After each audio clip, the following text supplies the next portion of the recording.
चंपई सोरेन के सहारे भारतीय जनता पार्टी यानी कि बीजेपी ने झारखंड की सत्ता में आने के सपने सजाए हुए थे। वहीं चंपई ने भी राज्य का सीएम बनने का सपना देखा था, लेकिन दोनों का ही सपना जो है चकनाचूर हो गया। दोनों एक साथ आए और सपने की धज्जियां उड़ गई। लेकिन गौर करने वाली बात यह है कि अब इन सब में सबसे ज़्यादा नुकसान अगर किसी को हुआ है तो वो है चंपई सोरेन।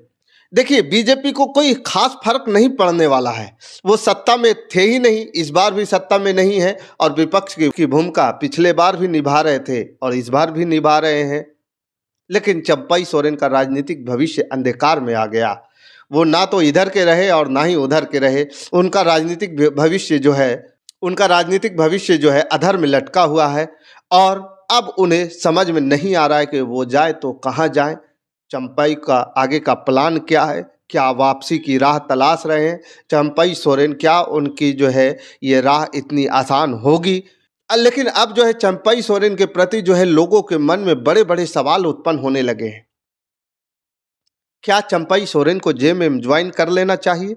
क्या चंपई सोरेन को बीजेपी में ज्वाइन करवाना बीजेपी की एक सोची समझी साजिश थी जेएमएम को बर्बाद करने के लिए? अगर जेएमएम बर्बाद नहीं हुए तो चंपई सोरेन बर्बाद होंगे। मतलब कि बीजेपी को इसमें कोई नुकसान नहीं। अगर नुकसान हुआ तो हुआ, सबसे ज़्यादा अगर नुकसान, जेएमएम तो बर्बाद हुई नहीं लेकिन नुकसान हुआ तो चंपई सोरेन का हुआ।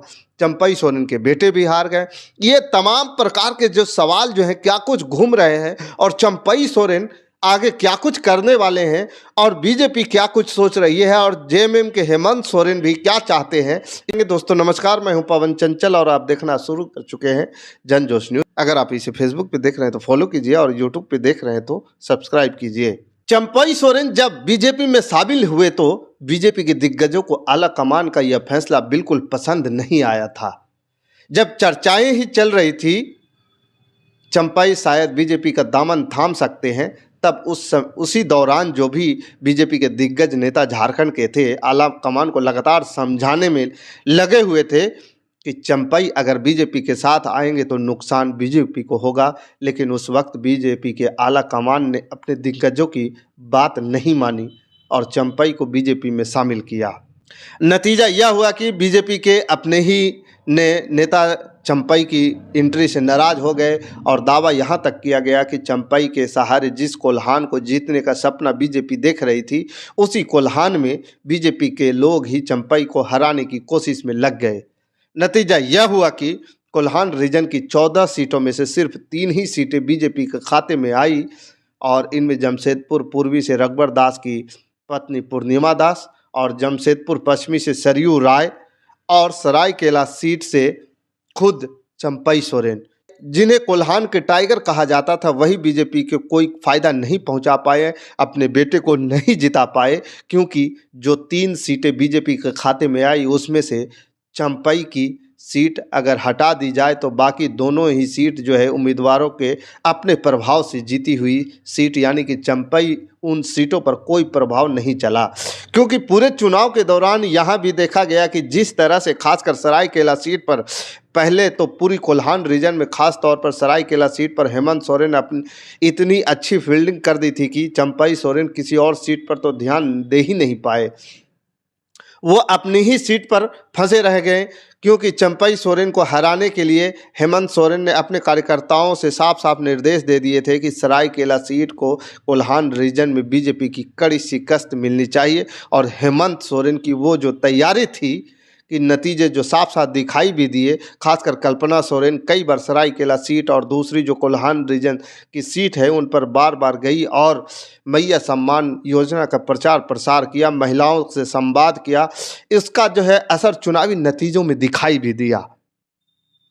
इसी के बाद जो है चंपई का राजनीतिक भविष्य अंधकार में नजर आ रहा है क्योंकि बीजेपी को उनके आने से कोई अब फायदा नहीं मिला। बीजेपी को जीत हासिल नहीं हुई। यहाँ तक कि कोल्हान में भी बीजेपी अच्छा प्रदर्शन कुछ नहीं कर पाई, तो अब उन्हें ज़्यादा तवज्जो नहीं देने वाली है। यानी कि जो चंपई सपना सजा रहे थे बीजेपी में कुछ अच्छा हासिल करने का, वो सपने जो उनके अब जो है चकनाचूर हो चुके हैं, क्योंकि मोदी राज में बीजेपी की नीति रही है कि दूसरे दल से आया नेता पार्टी के फायदे का नहीं है तो उसे तुरंत किनारे लगा दिया जाता है। और जेएमएम ने चंपई के बिना भी शानदार जीत हासिल की है। ऐसे में हेमंत सोरेन को तो उनकी ज़रूरत पहले भी नहीं थी, आगे भी नहीं रहने वाली है। लेकिन इन तमाम खबरों के बीच एक खबर आ रही है कि चंपई अपनी गलती अब सुधारना चाहते हैं। दावा किया जा रहा है कि चंपई घर वापसी करने की राह जो है तलाश रहे हैं। जब से झारखंड विधानसभा चुनाव के नतीजे आए हैं और राज्य में जेएमएम की सरकार दोबारा से बनी है, उसके बाद से चंपई सोरेन की घर वापसी की अटकलें ने खूब सुर्खियां बटोरी है। दरअसल ऐसे में दावे इसलिए किए जा रहे हैं क्योंकि जेएमएम ने इस बार नया इतिहास रचते हुए सत्ता में वापसी की है। इससे पहले जब से झारखंड का गठन हुआ है, आज तक किसी भी सरकार ने वापसी नहीं की थी। यह पहली बार है जब जेएमएम दोबारा सत्ता में आई है। तो अब इन नतीजों को देखकर चंपई को अपनी गलती का एहसास हो गया है। लेकिन चंपई को लग रहा था कि उनको जो जेएमएम छोड़ने से पार्टी को नुकसान होगा, लेकिन नतीजों से उन्होंने समझा दिया, दिखा दिया कि नुकसान पार्टी को नहीं हुआ, उल्टा चंपई को ही हो गया। आप जानते ही हैं कि चुनाव के बीच चंपई सोरेन जेएमएम छोड़कर भाजपा में शामिल हो गए थे। पूरे चुनाव प्रचार के दौरान चंपई सोरेन चर्चा में रहे। सभी की निगाहें कोल्हान रीजन पर थी, क्योंकि सबको लग रहा था कि चंपई को जो बीजेपी अपने हाथ लाई है तो कहीं ना कहीं सबसे बड़ी वजह कोल्हान है, क्योंकि बीजेपी हमेशा से कोल्हान में कमज़ोर रही है। लेकिन जब नतीजे आए तो जनता से अपना फैसला चंपई को सुना दिया गया। कोल्हान में चंपई का दबदबा नहीं है, जेएमएम का दबदबा है। यानी कि चंपई की जो जीत हासिल कर रहे थे या कोल्हान टाइगर का जो टाइटल उनको मिला था, जेएमएम की वजह से मिला था। अब इन सब को देखते हुए चंपई को अपना भविष्य खतरे में नजर आ रहा है। कोल्हान के अलावा भाजपा में शामिल होने के बाद उन्होंने संथाल के क्षेत्र में भी खूब प्रचार किया, लेकिन एनडीए गठबंधन वहां भी बहुमत हासिल नहीं कर पाया। ऐसे में चुनाव परिणामों के बाद जो है चंपई सोरेन के जेएमएम में वापसी की अटकलें जो है तेज हो गई है। अब चंपई सोरेन ने उस वक्त पार्टी छोड़ दी थी और जब भारतीय जनता पार्टी यानी कि भाजपा में शामिल हो गए थे, यह कदम उनके राजनीतिक करियर में एक बड़ा बदलाव था। भाजपा में शामिल होने के बाद चंपई सोरेन ने अपने पुराने क्षेत्र में संथाल परगना में जमकर प्रचार किया। उन्होंने झामुमो में रहने के दौरान जो है उतना प्रचार नहीं किया था जितना कि भाजपा में आने के बाद किया, या कहें उससे कहीं ज़्यादा भाजपा के लिए किया। यहाँ तक कि अस्पताल में वो जब भर्ती हुए और अस्पताल से जैसे ही उनको छुट्टी मिली, उसके तुरंत बाद वह सीधा संथाल परगना के दौरे पर निकल पड़े।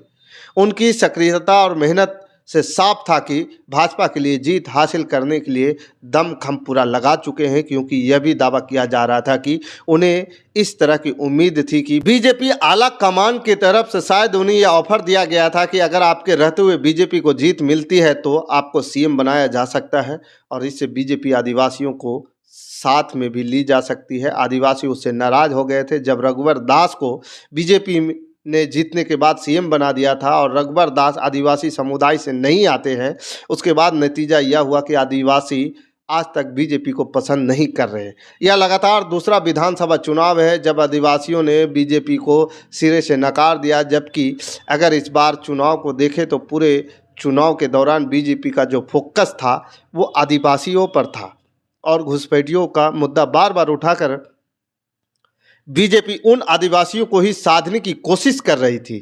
लेकिन आदिवासियों ने घुसपैठियों के मुद्दे पर ध्यान नहीं दिया, बल्कि ध्यान दिया मैया सम्मान योजना पर, उन तमाम योजनाओं पर और कामों पर जो झारखंड मुक्ति मोर्चा की सरकार ने पिछले 5 सालों में किए। और सबसे ज़्यादा इनमें अच्छी भूमिका निभाई कल्पना सोरेन, जिन्होंने जनता के बीच जाकर हेमंत सोरेन की कमी जनता को महसूस नहीं होने दी।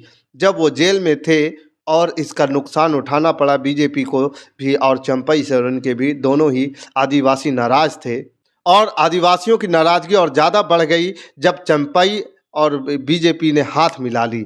इससे हुआ यह कि चंपई सोरेन की सारी कोशिशों के बावजूद भाजपा क्या एनडीए गठबंधन झारखंड में सरकार बनाने में कामयाब नहीं हो पाया। अब चुनाव परिणाम आने के बाद झारखंड की राजनीति में एक नई चर्चा शुरू हो गई है।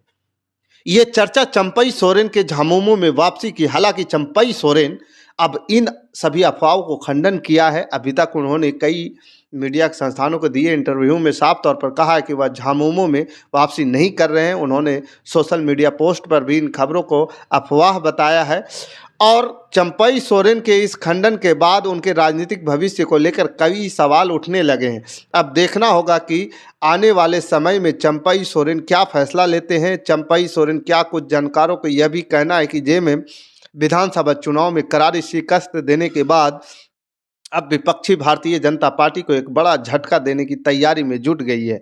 जेएमएम अब उन नेताओं को वापस लाने का प्लान पर काम कर रही है जो चुनाव से पहले दल छोड़ गए थे। लिस्ट में पूर्व सीएम चंपई सोरेन का नाम तो सबसे ऊपर है और उसके लिए हेमंत सोरेन की पार्टी बाकायदा एक प्लान बनाया है।